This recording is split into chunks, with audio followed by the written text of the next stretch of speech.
O folión de carros de Chantada ten diante de si dous retos importantes.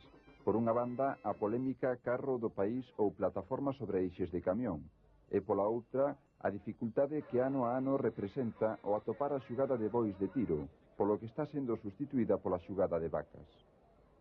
Fora desta doble circunstancia, o folión en cada edición que pasa acada unha brillantez notoria, como proba o feito de que na noite do sábado foron 7 as carrozas que saíron a desfilar. Voltaron a gañar un ano máis os mesmos rapaces que xa venceran o ano pasado, nesta ocasión coa carroza titulada Oleiros, na que se representaba a fabricación de cuncas, xarras, olas e demais obxetos co barro como materia prima. En segundo lugar quedou a bella feira de Chantada, que tivo o acerto de reconstruir os desaparecidos pendellos do campo da feira e a fonte. O terceiro premio correspondeu á carroza titulada Os Cesteiros, coa confección de cestos culeiros con matemática. O resto das carrozas participantes levaban por título A Esfolla do Millo, Muiño, lugar de encontro, Unha tarde na taberna e o albar de Argozón.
O folión de carros de Chantada non ten unha orixen precisa, aínda que moitos sitúano na Idade Media, cando cada gremio da vila representaba arriba dun carro do país as súas tarefas artesanais.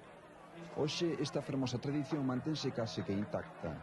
Sobre carro ou plataforma escenifícanse os traballos do campo, indo tirada a carroza por unha xugada de bois do país. A primeira carroza en desfilar titulábase Unha tarde na Aira. En ela puñase en escea o agro do pan con mallos de madeira, tal e como se adoitaba facer en todas as eiras de Galicia até que chegou a máquina de mallar.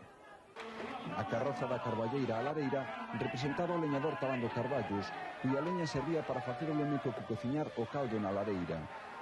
Na terceira carroza escenificábase a festa do San Antón no barrio chantadino da Costaña, na que os ramistas oficiaban de subasteiros dos xamoselacos ofrecidos ao santo patrón.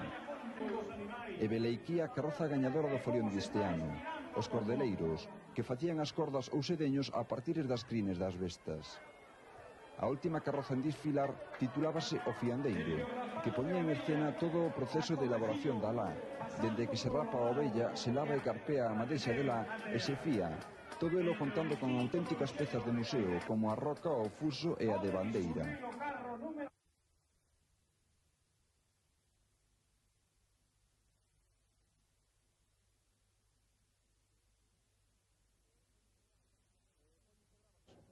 Póñense bravas tamén cando ven tanta xente, tanta feira? Bueno, hai algunhas non, estas son bastante tranquilas. Hai outras que ao mellor, pois, póñese eso. Hai que ter moita maña para leválas a feito, non, a rego? Hombre, claro, que hai que leválas con calma, eso, ilas alumiñando para que las vayan collendo...